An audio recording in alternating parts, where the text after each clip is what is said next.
কোনো জালেম, কোনো স্বৈরাচার, কোনো খুনি, কোনো চরিত্রহীন লোক, কোনো টাকা পাচারকারী যারা মানুষের ভোটাধিকার হরণ করছে তাদের রাজনীতি আগে নিষিদ্ধ ঘোষণা করতে হবে। এটা আমাদের নির্বাচন ইশতেহারও আছে এবং আমরা সব জায়গায় বলি, আগামীতে আমরা বলবো, নিয়ে আমরা আন্দোলন করবো ইনশাআল্লাহ। আওয়ামী লীগ একটা টাকা পাচার দেশকে একটা হ্যাঁ, তলাহীন জুড়িতে পরিণত করেন না।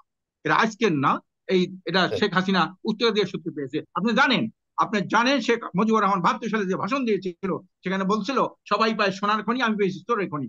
আর মেয়ে হইলো ডাকাইতের খনি আবিষ্কার করেছে। আজকে দুইটা বিষয় নিয়ে সঞ্চালক সাহেব কথা উত্থাপন করেছেন। একটা হলো স্থানীয় নির্বাচন আগে, সংসদ নির্বাচন আগে, আর আওয়ামী লীগ নির্বাচন করতে পারবে কি পারবে না, এটা নিয়ে দুইটা উনি কথা বলেন। আসলে কি বাংলাদেশের রাজনীতি নিয়ে আলোচনা করতে খুব লজ্জা লাগে, কারণ স্বাধীনতার পরে যারা ক্ষমতায় ছিলেন তারা জনগণের ভাগ্যকে নিয়ে তারা সিনেমিনি খেলেছেন, জনগণের অধিকারকে তারা হরণ করেছেন, ভোটাধিকার হরণ করেছেন, রাষ্ট্রীয় টাকা চুরি করেছেন, নানা রকমের অজুহাতে সুতা নাতা দিয়া গণতান্ত্রিক অধিকার, গণতন্ত্র প্রতিষ্ঠা, ঠুনকো কিছু একটা বিষয় নিয়ে তারা আলোচনা মাতামাতি একটা ইস্যু বানিয়ে জনগণের দৃষ্টি অন্যদিকে নিতে চায়। আজকের দেশের সামরিক অবস্থাটা, আজকের রাজনীতিতে কি শিক্ষা পেলাম? 53 বছর ইতিহাস কি বলে? বলে এটা যারা জনগণের ম্যান্ডেট নিয়ে ক্ষমতায় ছিল তারা জনগণের সাথে প্রতারণা করেছে, প্রতারক, তারা লুটেরা। আজকে নির্বাচন আগে কি বাস্তবতা কি বলে?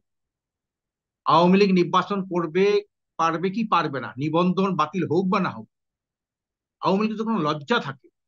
আর আমি একটু বলতে চাই, যারা রাজনীতি করে দেশে, যারা ক্ষমতায় ছিল, তাদের তিনটা মৌলিক ত্রুটি। একটা হলো তাদের লজ্জা নাই, তাদের চরিত্র নাই, তৃতীয় নম্বর হলো তারা অতীত থেকে শিক্ষা গ্রহণ করে না। আওয়ামী লীগ কোন মুখে কাদের নিয়ে সে নির্বাচন করে? আওয়ামী লীগ টিকেই ছিল তো ভারতের কারণে, ভারতের ইন্ধনে, ভারতের পৃষ্ঠপোষকতায় আজকের আওয়ামী লীগ ক্ষমতায় এত বছর অবৈধভাবে টিকেছিল। সেই ভারতের সাথে বাংলাদেশের যে অবস্থা, এদেশের সমস্ত আপামর জনসাধারণ, আওয়ামী লীগ অনেক লোক বলেছে ভারতের এ ধরনের অযাচিত ভাবে, অন্যায় ভাবে যে একটা দেশের জনগণের সাথে না, আওয়ামী লীগের সাথে সম্পর্ক রেখে তারা ক্ষমতায় টিকে রেখেছে, এটা এদেশের জন্য আমার লজ্জার, ঘৃণার, অপমানের, স্বাধীনতা সার্বভৌমত্বের প্রতি একটা কষাঘাত। আজকে ভারতের অনেক পত্রপত্রিকা, ভারতের অনেক সাংবাদিক, ভারতের অনেক বুদ্ধিজীবী তো এই ব্যাপারে কথা বলেছে এবং সেখান থেকে শেখ হাসিনাকে তাড়িয়ে দেওয়ার কথা বলছে। শেখ হাসিনা কোথায় থাকবে, কোথায় পালাবে, এই চিন্তায় দুশ্চিন্তায় সে মগ্ন আছে। এখানে সে নির্বাচন করতে পারবে কি পারবে না, এই কথাটা আসে কিভাবে? আওয়ামী লীগের যে অপকর্ম করেছে তাতে কি তার কখনো মনে জাগে সে আবার এই দেশে আওয়ামী লীগ নামে রাজনীতি করবে? এই কথা সে বলতে পারে যদি সামান্য লজ্জা থাকে? আর এটা কি এই দেশে মানুষ মেনে নেবে? পরিষ্কার কথা, যারা আইন রাজনীতির আইন নামে আইনের জনগণের অধিকার আইনের হরণ কথা করে। যদি বলি, নির্বাচন কমিশনের যে আইন আছে এবং দেশের যে বিদ্যমান আইন আছে, সেই দিকে বিবেচনা করলে তো তারা নির্বাচনে আপনি তাদেরকে বাধা দিবেন কিভাবে? আইন তো যারা ক্ষমতায় থাকে তারাই নির্বাচন কমিশন বানায়, তারাই নির্বাচন কমিশন আইন পরিবর্তন করে। হ্যাঁ, তারাই ভোট ডাকাতি করে, ভোট চুরি করে। নির্বাচন কমিশন কারা বানিয়েছে? এই যে আইন করেছে এটা কারা বানিয়েছিল? যে সরকার যখন, তারাই তো বানিয়েছে।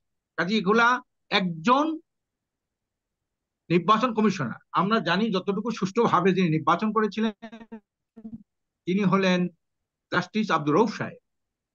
একটা বিতর্কে ঊর্ধ্বে ছিলেন তিনি। এভাবে দুই একজন ছাড়া, তাও রাষ্ট্রীয় দুর্বৃত্তপনার কারণে নির্বাচন, প্রধান নির্বাচন কমিশন বা নির্বাচন কমিশন সঠিকভাবে ভোট আহ, অনুষ্ঠান অনুষ্ঠানে করতে পারে নাই। হ্যাঁ, এটা হলো বাস্তবতা। কাজী আওয়ামী লীগ আসবে কি আসবে না এটা তো কোনো ইস্যু না, এটা তো ডেড ইস্যু, এটা তো মরা ইস্যু। কিসের আইন? আইন তো মানুষের জন্য। হাসিনা কি এই মানুষকে খুন করার আইন আছে? জনগণের টাকা দিয়ে সে অস্ত্র কেনে, সেই অস্ত্র দিয়ে জনগণকে হত্যা করবে, এই কথা আইনে আছে? বিচারকরা, এই যে খায়রুল হক সাহেব যেভাবে দেশের এই যত মানে আহ, ইসের জন্য, অরাজকতার জন্য, রাজনৈতিক সংকটের জন্য এই দায়ী হলো খায়রুল হক, চিফ জাস্টিস জাহিরুল হক। সে তো ভারতের দালাল ছিল, ভারতের এজেন্ট ছিল। আজকে একটা চিফ জাস্টিস মিথ্যা একটা জনগণের সাথে ধোঁকা দিয়া কিভাবে সে এই যে তত্ত্বাবধায়ক সরকারের আইনটাকে সে পরিবর্তন করে দিল। কাজে এই জন্যে আইন বলেন, কানুন বলেন, দল বলেন, রাজনীতি বলেন, সব বলে জনগণের জন্য। হুম, জনগণের স্বার্থ যেখানে ব্যাহত হয়, জনগণের স্বার্থকে যারা হরণ করে, কাজে এই ধরনের কোন মানে নির্লজ্জ, চরিত্রহীন, প্রতারক, টাকা পাচারকারী, খুনি, এদের রাজনীতি এই দেশে চলবে না। এই দেশের এই দেশের জনগণ খুবই ভালো। জনগণ, একটা কথা আছে, জনগণ যাকে মাথায় উঠায় 14 হাত মাথার উপর উড়িতে পারে। জনগণ যাতে মাটির নিচে নামায় 14 হাত মাটি। 47 সালে আপনি জানেন পাকিস্তান কায়েম হয়েছিল, লড়কে লেঙ্গে পাকিস্তান, মার্কে লেঙ্গে পাকিস্তান। সেই মুসলিম লীগকে 54 সালে একেবারে 14 হাত মাটির নিচে দাবিয়ে দিল।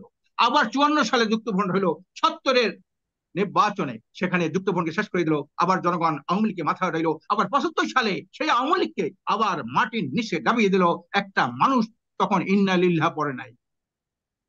আজকে শেখ হাসিনার মতো একটা খুনি, তিনি বলে কোথায় আমার এত বড় একটা দল ছিল, এত এত নেতাকর্মী ছিল, একটা মানুষ তখন আন্দোলন করে নাই। হুম, এই জন্যে জনগণ ভালো। এরপর দেখেন 90 সালে এরশাদ সাহেব কে 90 সালে পতন ঘটিয়ে ছাড়লো, মাথায় উপরে উঠেছিল, আবার নিচে নামিয়ে দিল। আবার ঠিক দেখেন আওয়ামী লীগ বা বিএনপি যারাই তখন ক্ষমতায় ছিল, জনগণ কিন্তু এদের বুদ্ধে চরম, যখন জন ভালো করেছেন সমর্থন কিছু করেছেন, যখন তারা অন্যায় করেছেন, জনগণের বিরুদ্ধে কাজ করেছেন, তখন কিন্তু মাটির নিচে দাবিয়ে দিয়েছে। আওয়ামী লীগের যে পতন, মহাপতন, মহাধ্বংস, ধ্বংসাত্মক আওয়ামী লীগ এমন একটা দল, এটা একটা আজাবের নাম। আওয়ামী লীগ হলো একটা আজাবের নাম, আওয়ামী লীগ একটা গজবের নাম, আওয়ামী লীগ একটা অভিশাপের নাম। আওয়ামী লীগ একটা টাকা পাচার, দেশকে একটা হ্যাঁ, তলাহীন ঝুড়িতে পরিণত করেন না। এটা আজকের না, এটা হুম, শেখ হাসিনা উত্তর দিয়ে সূত্র পেয়েছে। আপনি জানেন শেখ মুজিবুর রহমান 72 সালে যে ভাষণ দিয়েছিল, সেখানে বলছিল সবাই পায় সোনার খনি, আমি পেয়েছি চোরের খনি। আর মেয়ে হইলো ডাকাইতের খনি আবিষ্কার করেছে। হুম, কাজী এই চোরের খনি, ডাকাইতের খনি, এটা হলো আমাদের রাজনীতির উত্তরাধিকার। 73 সালে যে ভোট ডাকাতি করেছে শেখ মুজিবুর রহমান, সেইটারই কয়েক গুণ বাড়িয়ে শেখ হাসিনা জনগণের ভোটাধিকার, বারবার ভোটাধিকার হরণ করছে। মানুষ একটা ভোট দিতে পারবে না, একটা মানুষ অন্যায় করলো, আমি তাকে আগামীতে চাই না, একটা ভালো মানুষ চাই, এই কথাটা ব্যক্ত করতে পারবে না। এর নাম রাজনীতি। আর কি আসতে পারবে কি পারবে না, এটা কথা চলে? অভ্যুত্থান চেতনা এদেশে বহু চেতনা হয়েছে, কিন্তু চেতনা কিন্তু মানুষ চেতনার ফেরিওয়ালা যারা, আপনার চেতনার কিছু ব্যাপারী, হুম, আজকের আপনার 70-এর চেতনা, স্বাধীনতার চেতনা, 90-এর চেতনা, আবার এই 24-এর চেতনা, এত চেতনা, এই চেতনা দিয়ে মানুষের যদি মুক্তি না আসে, এই চেতনার কোনো মূল্য নাই। এই চেতনার ফেরিওয়ালারা চেতনার ব্যবসা করে করে আপনার ফায়দা হাসিল করে। আপনি দেখেন না, মুক্তিযোদ্ধার নামে যারা জীবন দিল, তাদের ভুয়া মুক্তিযোদ্ধা। বিএনপি যখন লিস্ট করে, এই এতগুলো ভুয়া, আওয়ামী লীগ যখন করে এতগুলো ভুয়া। আজকের 880টা ফ্ল্যাট, সেইখানে দেখেন ভুয়া মুক্তিযোদ্ধা, আওয়ামী লীগের দলীয় লোকদের, তাদেরকে আপনার এই ফ্ল্যাট ভাড়া দিন। কাজে এই জন্যই এদেশের রাজনীতি হলো দূষিত, বিষাক্ত, কলুষিত, নোংরা। এই দূষিত, বিষাক্ত, কলুষিত, নোংরা রাজনীতির একটা আমূল পরিবর্তন দরকার। আমূল পরিবর্তন ছাড়া নির্বাচন আগে হবে কা পরে, একই তো লোক, জিনিস তো একই, জিনিস হুম, তো একই। যে সংসদ আগে হোক, সংসদ পরে হোক, হ্যাঁ, এটা এটা এতে কিছু আসে যায় তো না।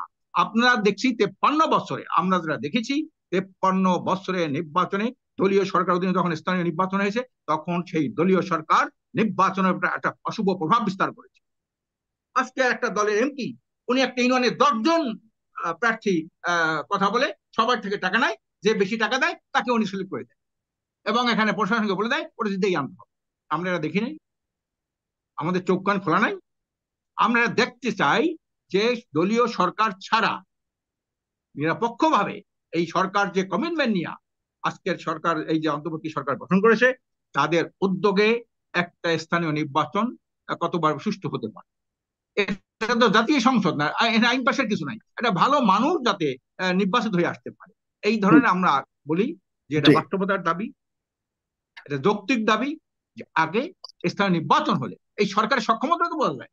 কারণ স্থানীয় নির্বাচনটা একটু এলোমেলো হলে কিছু আসে না, কিন্তু জাতীয় সংসদের নির্বাচনটা যদি আপনার একটু এলোমেলো হয়ে যায়, হ্যাঁ, পার্সিয়ালি হয়ে যায়, তাহলে মঈনুদ্দিন ফখরুদ্দিন সাহেব কি করেছেন বলেন? ওনাকে সুষ্ঠু একটা নির্বাচন দিতে পেরেছেন না? পারেন না। কাজে জাতীয় সংসদটা আসল।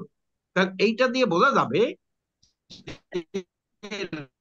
স্থানীয় নির্বাচনটা এই কাজে এই জন্য আমরা মনে করি, এটা বাস অধিকাংশ জনগণ মনে করে, অধিকাংশ দল মনে করে, বিপ্লবের গণ অভ্যুত্থানের চেতনার দাবি হলো আগে স্থানীয় সরকার হবে, তারপরে দলীয় সরকার হবে। আমরা দেখবো 53 বছর দেখেছি দলীয় সরকার দিনে, একদম আমরা স্থানীয় স্পষ্ট সরকার দুটি দেখেছি। বিষয় নিয়ে আপনি আর খুব স্পষ্ট আমরা ভাবে, একটা বারের জন্য সেলিম ভাই অন্তত আপনার আগে ক্যামেরাটা স্থানীয় নির্বাচন আগে দেখতে চাই। ক্যামেরাটা কাত হয়ে গেছে সেলিম ভাই। প্রিয় জি। দর্শক, খুব স্পষ্ট করে জনাব আশরাফ আলী আখুন দুটি বিষয় বলেছেন। তিনি বলেছেন যে কেন আওয়ামী লীগ নির্বাচন অংশগ্রহণ করতে পারবে না, তার পুরোপুরি ঐতিহাসিক ভাবে প্রেক্ষাপটকে তুলে ধরেছেন। সেই যৌক্তিক যে কথাগুলো বলেছেন তার সাথে আপনারা একমত কিনা, পাশাপাশি স্থানীয় সরকার নির্বাচন আগে হওয়াটা আরেকটু কেন। কথা, এটার সাথে আরেকটু কথা আমি অ্যাড করতে চাই। শেষ করতে। আরেকটু কথা অ্যাড করতে চাই সাগর ভাই। হ্যাঁ, সেটা হলো এই যে একটা দেশের সুস্থ রাজনীতির জন্য 4টা ফ্যাক্টর দায়ী: সরকারি দল, বিরোধী দল, তারপর গণমাধ্যম, এলিট পার্সন।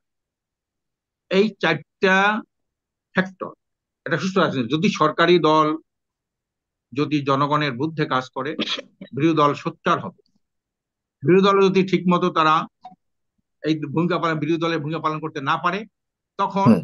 সাংবাদিকরা, গণমাধ্যম পত্রিকায় এবং বুদ্ধিজীবীরা আলাপ হুম। আলোচনার মাধ্যমে, টকশোর মাধ্যমে আপনারা তার প্রতিবাদ করবেন। কিন্তু বাংলাদেশে কি দেখি, যারাই ক্ষমতা দেয় স্বৈরাচার, তার এই 4টে জিনিসকে হাত করে। বিরোধী দলের নেতা অনেকে বলে যে রাজপথে বক্তব্য দেয়, রাত্রে সরকারের সাথে রাত্রে যোগাযোগ করে। দ্বিতীয় নম্বর হলো সংবাদ মাধ্যম, প্রধান সংবাদ মাধ্যম। ভোটের মাঠে দেখেন আপনি কতগুলো কুকুর বসে থাকে, কতগুলো গরু ছাগল বসে থাকে, সেটা 90% ভোট হয়, 60% ভোট কারণ এরা গণমাধ্যমে লেখে, আমরা বুদ্ধিজীবীরা পক্ষে আর্টিকেল লেখে। এই জন্যে এই একটা দল সংশোধন হলে হবে না। আওয়ামী লীগের পতনের সাথে সাথে এই যে প্রধান গণমাধ্যম কতগুলো যারা আওয়ামী লীগকে ফুলে ভাবিয়ে উঠেছে, আপনি জানেন এই আপনার ইসে একটা বসে শ্যামল দত্ত, এই যে আপনার কি বলে এটাকে, প্রেস ক্লাবে প্রোগ্রাম করতে দেয় নাই, কোনো প্রোগ্রাম করতে দেন এই সাংবাদিক কত হাজার হাজার কোটি টাকা লেনদেন হচ্ছে তাদের অ্যাকাউন্টে, এই বুদ্ধিজীবীদের, সাংবাদিকদের। আজকে আমি কি মনে সকল জায়গায় পছন্দ হয়েছে, এই পছন্দ মুক্ত করতে হলে একটা গণ অভ্যুত্থানের যে মূল চেতনা, কোন জালেম, কোন স্বৈরাচার, কোন খুনি, কোন চরিত্রহীন লোক, কোন টাকা পাচারকারী, যারা মানুষের ভোটাধিকার হরণ করছে, তাদের রাজনীতি আগে নিষিদ্ধ ঘোষণা করতে হবে। এটা আমাদের নির্বাচন ইশতেহারও আছে এবং আমরা সব জায়গায় বলি, আগামীতে আমরা বলবো, নিয়ে আমরা আন্দোলন করবো ইনশাআল্লাহ।